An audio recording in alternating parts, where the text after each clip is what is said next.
നമസ്കാരം, view point മീഡിയയിലേക്ക് സ്വാഗതം. ഇപ്പോൾ രാജ്യത്തൊരു പൊതു തിരഞ്ഞെടുപ്പ് നടന്നാൽ ആർക്കായിരിക്കും വിജയം?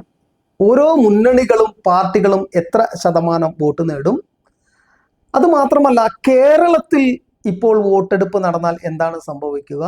നമ്മുടെ രാജ്യത്തെ പ്രധാന മാധ്യമമായിട്ടുള്ള ഇന്ത്യ ടുഡേ നമുക്കറിയാം,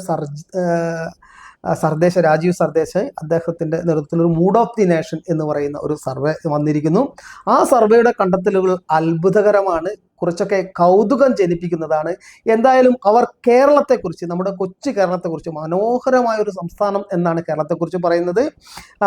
രാജീവ് സർദേശായിക്ക് കേരളത്തോട് പ്രത്യേക മമത തോന്നാൻ മറ്റൊരു കാരണമുണ്ട്. അദ്ദേഹം ഒരു ഇടതുപക്ഷ മാധ്യമ പ്രവർത്തകനാണ് രാജീവ് സർദേശായി. അദ്ദേഹം മനോഹരമായ കേരളം എങ്ങനെ ചിന്തിക്കുന്നു എന്ന് അദ്ദേഹം നമ്മളോട് പറയുകയാണ്. അദ്ദേഹത്തിന്റെ ചാനല് ഇന്ത്യ ടുഡേ നമ്മളോട് പറയുന്നു. നിങ്ങൾ ആ വീഡിയോ ഒന്ന് ആദ്യം കാണാം. പിന്നെ അതിനുശേഷം എന്തുകൊണ്ടാണ് ഇടതുപക്ഷത്തിനും കേരള രാഷ്ട്രീയത്തിനും ഇങ്ങനെ സംഭവിക്കുന്നത് എന്നുള്ള യഥാർത്ഥ കാരണങ്ങൾ നമുക്കൊന്ന് പരിശോധിക്കപ്പെടേണ്ടതുണ്ട്. Ahead to the state of Kerala, beautiful state. UDF at 40%. Let's move to Kerala now. LDF at 28%, BJP at 25%. So they are making a gain from 17% in the Lok Sabha elections of 2024 to now at 25%. If it was to be converted into seats, this is how the numbers would be. UDF at 18, LDF will not be able to open its account, and BJP at 2. Now another poll bounce. നോക്കൂ, 2024 ഇലക്ഷനിൽ എന്തായിരുന്നു ഈ കൊച്ചു കേരളം എങ്ങനെയാണ് വിധി എഴുതിയത്? 43% വോട്ടാണ് UDF നൽകിയത്. നമുക്കറിയാം കേരളത്തിന്റെ ഒരു രാഷ്ട്രീയ പശ്ചാത്തലം. അത് മാത്രമല്ല, ന്യൂനപക്ഷങ്ങൾക്ക് വലിയ അപ്രമാദിത്വമുള്ള ഒരു BJP വിരുദ്ധത വല്ലാതെ പ്രചരിപ്പിക്കപ്പെട്ട ഒരു കൊച്ചു കേരളം. ഈ കൊച്ചു കേരളത്തിലെ ആളുകൾ ശ്രദ്ധിച്ചത് BJPയെ പരാജയപ്പെടുത്തുക എന്നുള്ളത് തന്നെയാണ്. അതുകൊണ്ട് കോൺഗ്രസ് ആണ് BJPക്ക് കേന്ദ്രത്തിൽ എതിരാളികൾ എന്നുള്ളത് കൊണ്ട് തന്നെ കോൺഗ്രസിന് വലിയ വോട്ട് കിട്ടി. 43% വോട്ടും 18 സീറ്റും അവർക്ക് കിട്ടി. നേരെ മറിച്ച് LDFന് അവരുടെ ശക്തിയിലും വളരെ കുറഞ്ഞു പോയി, 32% വോട്ടാണ് കിട്ടിയത്. NDAക്ക് 17% വോട്ടും 1 സീറ്റും, LDFന് 32% വോട്ടും 1 സീറ്റുമാണ് കഴിഞ്ഞ തിരഞ്ഞെടുപ്പിൽ ലഭിച്ചത്.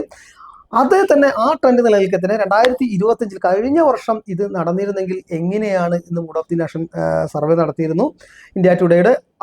അന്ന് കിട്ടിയ രേഖ ഇങ്ങനെയാണ്: 41% UDFന്, 25% LDFന്, 24% NDAക്ക്. അവിടെ NDAയും LDFും തമ്മിലുള്ള വോട്ട് വ്യത്യാസം കേവലം 1% കുറയുന്നു.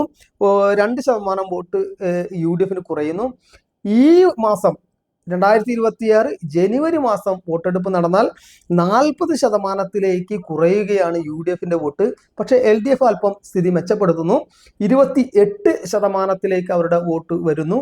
നോക്കൂ, BJP 1% വോട്ട് വർദ്ധിപ്പിച്ച് 25% എത്തുന്നു. പക്ഷെ ഇത് സീറ്റിലേക്ക്, ഈ വോട്ട് ഷെയർ സീറ്റിലേക്ക് കൺവെർട്ട് ചെയ്യുകയാണെങ്കിൽ UDF 18 സീറ്റ് തന്നെ നിലനിർത്തുമെന്നും LDFന് സീറ്റ് കിട്ടില്ല എന്നും BJP 2 സീറ്റ് നേടും എന്നും പറയുന്നു. നോക്കൂ, കൃത്യമായിട്ട് തീർച്ചയായും അത് തൃശ്ശൂരും തിരുവനന്തപുരമായിരിക്കും. അത് സാധ്യത ഉള്ളത് തന്നെയാണ്, നമുക്കറിയാം.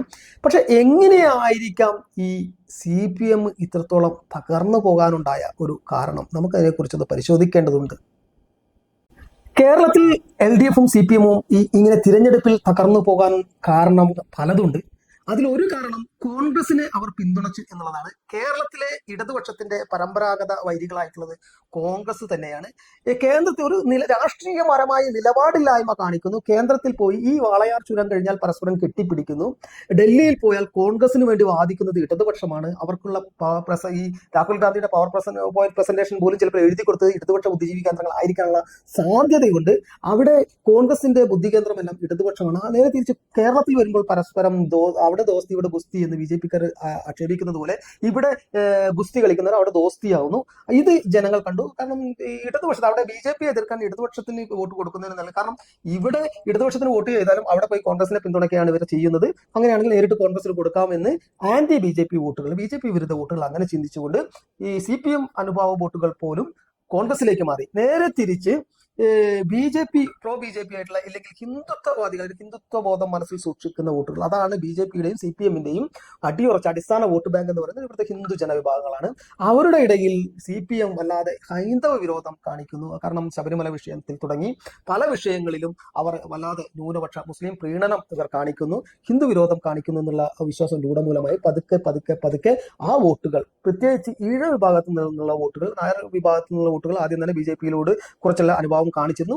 പക്ഷേ മറ്റൊരു പ്രബല വിഭാഗമായ ഈഴ വിഭാഗം കൂടി പതുക്കെ പതുക്കെ ബി ജെ പിയിലേക്ക് അടുത്തു. ഒരു നിലപാടില്ലായ്മ ഇടതുപക്ഷത്തിൽ നിന്ന് അവർക്ക് കാണാൻ കഴിഞ്ഞു. കാരണം ഡൽഹിയിൽ കോൺഗ്രസിനെ അനുകൂലിക്കുന്നു, അവർക്ക് വേണ്ടി പടവരുത്തുന്നു, കേരളത്തിൽ അവരെ എതിർക്കുന്നു. അതുപോലെ തന്നെ ഇവിടെ വല്ലാത്ത ന്യൂനപക്ഷ പ്രീണനം കാണിക്കുമ്പോൾ ഹിന്ദു വിരുദ്ധത കാണിക്കുന്നതെന്ന് ഈ വൈകിയ വേളയിൽ അത് തിരിച്ചറിഞ്ഞുകൊണ്ട് കുറച്ചൊക്കെ ഹിന്ദു പ്രീണന നയങ്ങളുമായിട്ട് സി പി എം വരുന്നു. പക്ഷെ സി പി എമ്മിന് ഒരു സ്പേസ് ഉണ്ടായിരുന്നു, ഇടതുപക്ഷത്തിന് കേരളത്തിൽ ഒരു സ്പേസ് ഉണ്ടായിരുന്നു. ആ സ്പേസ്, ആ ഇടം അവർ നഷ്ടപ്പെടുത്തിയിരിക്കുന്നു. ഇതിനിടയിൽ ഈ മതേതരമായിട്ടുള്ള കൃത്യമായിട്ടുള്ള ഈ കോൺഗ്രസിന്റെ മതപ്രീണനത്തിനും ഈ ബി ജെ പിയുടെ ഹിന്ദുത്വത്തിനും ഇടയിൽ കൃത്യമായിട്ട് ഒരു ബാലൻസിങ് ആയിട്ട് കൊണ്ടുപോകാനും ഇത് കൃത്യമായി ആരെയും പ്രീണിപ്പിക്കാതെ മുന്നോട്ട് പോയിരുന്നെങ്കിൽ സി പി എമ്മിനെ മറികടക്കാൻ മറ്റാർക്കും കഴിയുമായിരുന്നില്ല. ആരൊരാളൻ കുതിരയെ കെട്ടുവാൻ, ആരൊരാളതിന് മാർഗം മുടക്കുവാൻ എന്ന് പാടിയതുപോലെ സി പി എമ്മിന്റെ ആകാശത്തെ പിടിച്ചു കിട്ടുവാൻ ആർക്കും കഴിയുമായിരുന്നില്ല. പക്ഷെ ഇതിനിടയിൽ എവിടെയോ അവരുടെ നിലപാട് തറയ്ക്ക് ഭംഗം വന്നു. നിലപാട് തറയിൽ നിന്ന് അവർ പതുക്കെ താഴെ ഇറങ്ങി. അവർ നിലപാടില്ലായ്മയായ അവരുടെ നിലപാട്, അമിതമായിട്ടുള്ള പ്രീണനം, അവിടെ പ്രീണനം പാടുമ്പോൾ ഇപ്പുറത്തെ പ്രീണിപ്പിക്കാൻ ശ്രമിക്കുന്നു. അങ്ങനെ ഒരു കോമാളികളുടെ രൂപത്തിലേക്ക് ഇടതുപക്ഷം മാറിയതാണ് പതുക്കെ പതുക്കെ കേരളീയ മനസ്സിൽ നിന്ന് ഇടതുപക്ഷം പതുക്കെ കുടിയിറക്കപ്പെട്ടത് എന്നതാണ് യാഥാർത്ഥ്യം. എന്തായാലും ഇത് സൂചിപ്പിക്കുന്നത് തങ്ങളുടെ ഒരു ഗ്രീക്കിലെ നമുക്കറിയാം സ്പാർട്ടയും ഏതൻസും, ഈ ഏതൻസ് കായിക രംഗങ്ങളിൽ പതുക്കെ അങ്ങനെ മുന്നോട്ട് പോയി. സ്പാർട്ട അച്ചടക്കത്തിന്റെ കാര്യത്തിൽ സൈനിക ശേഷിയിലും വിശ്വസിച്ചു. പക്ഷേ കാലങ്ങളെ അതിജീവിച്ചുകൊണ്ട് ഏതൻസ് നിലനിന്നപ്പോൾ സ്പാർട്ട ഒരു സ്മരണ മാത്രമായി, ചരിത്ര വിദ്യാർത്ഥികൾ പഠിക്കുന്ന ഒരു സാമ്രാജ്യത്തിന്റെ കഥ മാത്രമായി സ്പാർട്ട. അതുപോലെ തന്നെ ഈ അച്ചടക്കവും സംഘടനാ ബോധവും എല്ലാം ഉണ്ടെങ്കിലും കൃത്യമായിട്ട് നിലപാടില്ലായ്മ സി പി എമ്മിനെ ചരിത്രത്തിന്റെ ചവറ്റുകൊട്ടയിലേക്ക് വലിച്ചെറിയും. കേരളത്തിൽ പതുക്കെ പതുക്കെ മുസ്ലിം ലീഗ് നേതൃത്വം നൽകുന്ന UDF-ഉം കോൺഗ്രസും പതുക്കെ പതുക്കെ സ്മരണയിലാണ്ട് പോകാൻ ഓർമ്മ മാത്രമായി മാറുവാനാണ് സാധ്യത. ഈ മുസ്ലിം ലീഗ് നേതൃത്വം നൽകുന്ന UDF-ഉം ബി ജെ പി നേതൃത്വം നൽകുന്ന NDA-യും തമ്മിലുള്ള മത്സരം കേരളത്തിൽ സമീപഭാവിയിൽ തന്നെ സംഭവിക്കാൻ സാധ്യതയുണ്ട്. അതിൽ തന്നെ ക്രൈസ്തവ വിഭാഗത്തിന്റെ പിന്തുണയോടുകൂടി NDA കേരളം സ്ഥിരമായി ഭരിക്കാൻ തന്നെയാണ് സാധ്യത. അതിനുമപ്പുറം നിങ്ങൾ കാത്തിരിക്കുക.